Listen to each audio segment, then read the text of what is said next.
morning, ma'am. So we are here to demonstrate the bed making, the unoccupied and occupied. So I'm Leslie Ann Fabro. And I'm Loving Kate Alcedo. So the purpose of bed making is to promote the client's comfort, to provide a clean, neat environment for the client, to provide a smooth, wrinkle-free bed foundation, thus minimizing sources of skin irritation. When doing the bed making, be sure to develop nursing skills. Use feet as the main support on working. And why work systematically? Because moving around the bed systematically prevents stretching, enriching, and possible muscle strain, and to lessen tiredness and lessen time consumed. So before we start, give privacy for the patient. Close curtains and close the door. So let's assume that our bed is with railings and wheels. Kaso nga lang, awan tayo ti hospital, so let's just imagine. First, put on gloves. So after the gloving, make sure the bed is flat. And check if there are things the patient left in the bed. If meron, put it in a private place. Keep it in a safe place. Remove the pillowcase. Hold it away from the body. Then place the pillowcase in the hamper and the pillow on a clean table surface.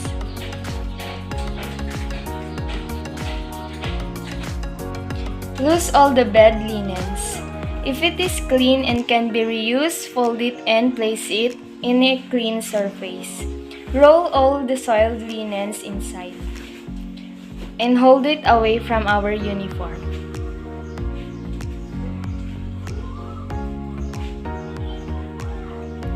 Then place it directly in the linen hamper. These actions are essential to prevent the transmission of microorganisms to the nurse and others. Dispose and remove gloves and perform hand hygiene or apply alcohol to sanitize our hands.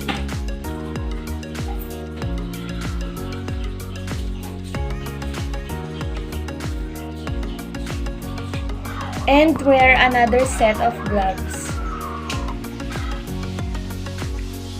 Use wipes or wet towel to sanitize bed foam.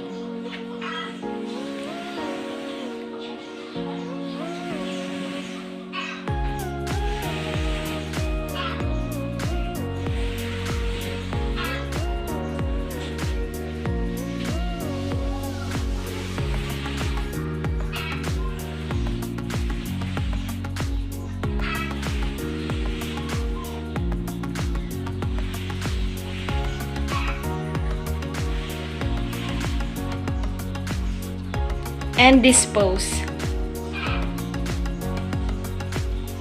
Again, dispose the gloves with the soil part inside to reduce the chance of transferring any microorganisms by direct contact.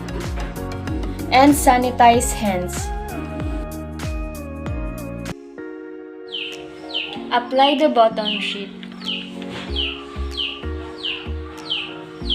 Place the folded bottom sheet with its center fold on the center of the bed. Then spread the sheet out over the mattress and allow a sufficient amount of sheet at the top to tuck under the mattress. The top of the sheet needs to be well tucked under to remain securely in place, especially when the head of the bed is elevated.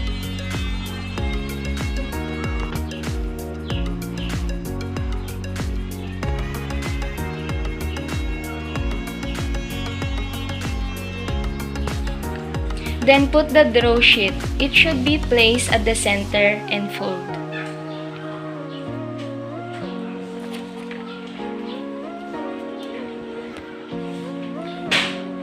Then next, put the Unoccupied at the top. Next, put the Unoccupied at the top of the center of the draw sheet.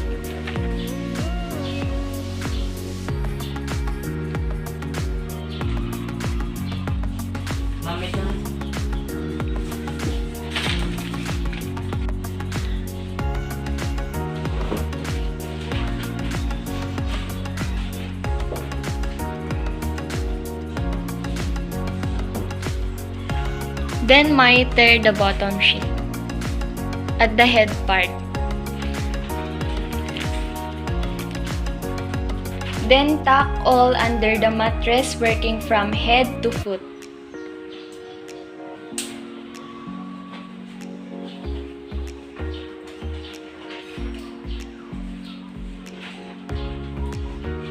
Next, place the top sheet starts from head part to foot. Be sure to spread all the sheets.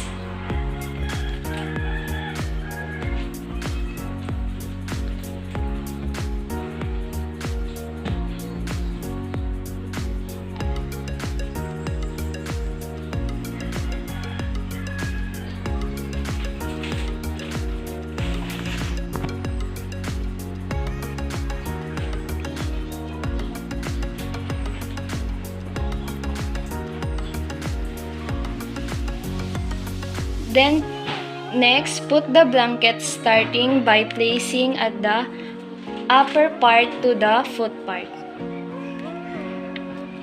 And be sure to put space in the head part.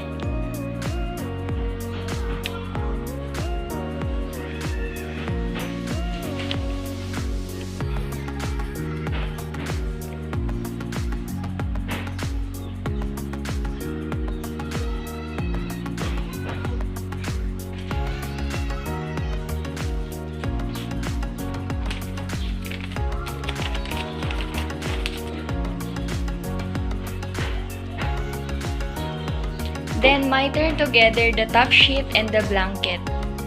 Mitering prevents the patient's feet from being restricted by or tangled in linen when getting in or out of bed. Then next, proceed to the other side.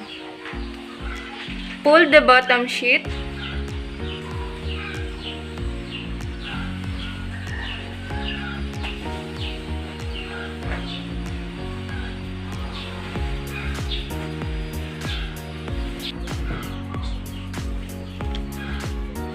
Then miter on the head part.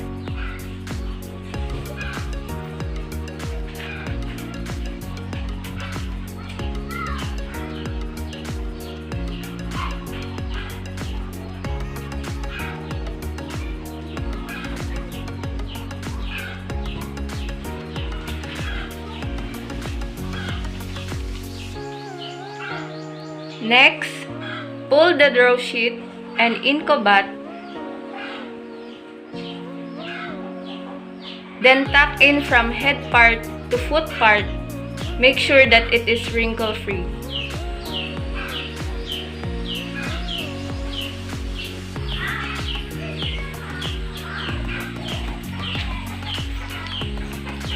Then from the foot part, pull the top sheet and spread.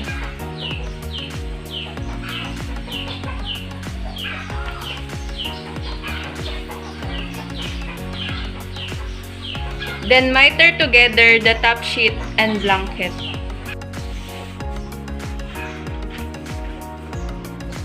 Next, the blanket, also pull it from foot part and spread.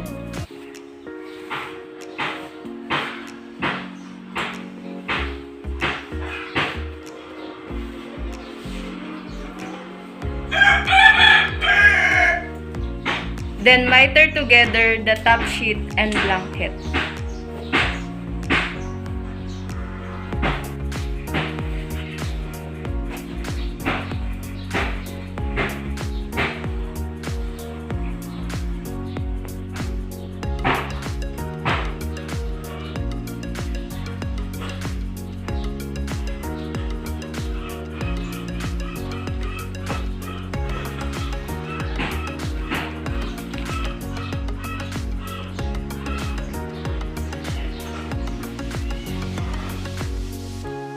Then open the top sheet, overlap the blanket, because it makes it easier for the client to pull the covers up.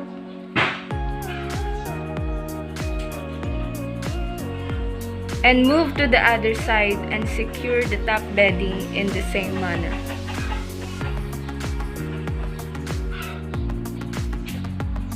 Next, for the pillow, put hand inside the pillowcase.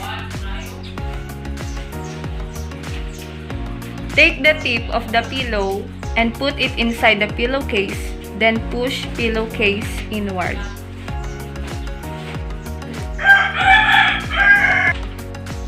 Consider the door position. For example, this is our door, and this is the opening of our pillow. We should need to place the opening of the pillow away from the door direction. For the closed and occupied bed, cover the pillow with the top sheet and blanket.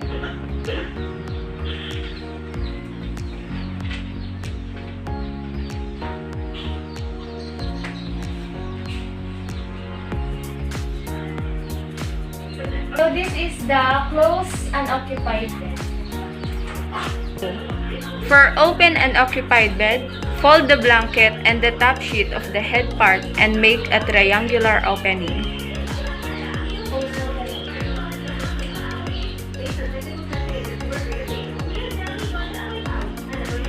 For example, this is our door.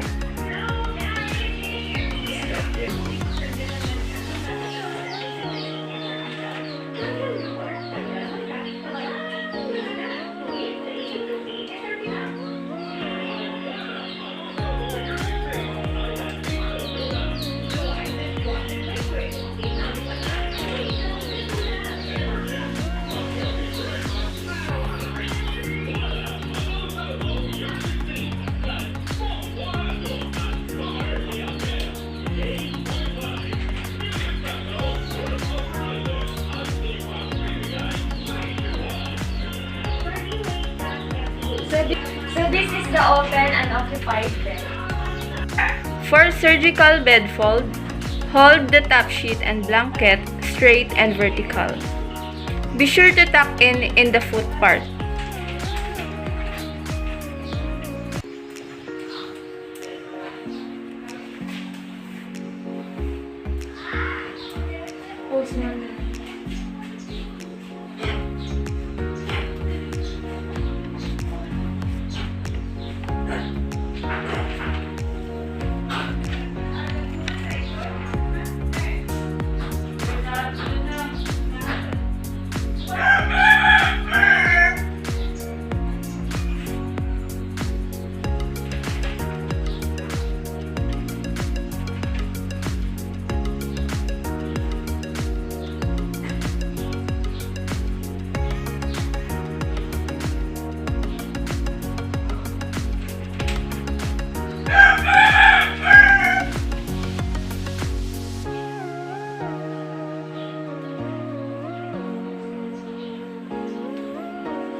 Then tap to the other side.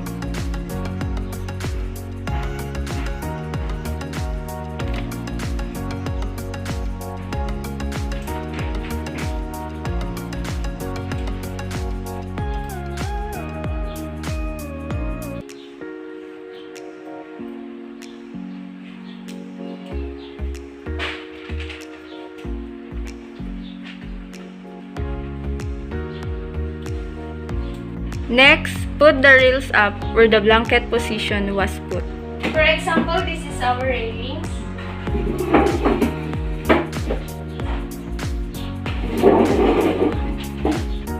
Then leave the bed in high position with the side rails down kung saan nakaposition ang pinto. So, let's imagine na adjustable yung ating bed kasi wala tayo sa hospital. So, dapat naka-high position yung ating bed. Then, railings put down. Because the high position facilitates the transfer of the client. Next, lock the wheels of the bed so that it is not to be moved. For example, we have wheels here, so we have to lock it. Because locking the wheels keeps the bed from rolling when the client is transferred from the stretcher of the bed.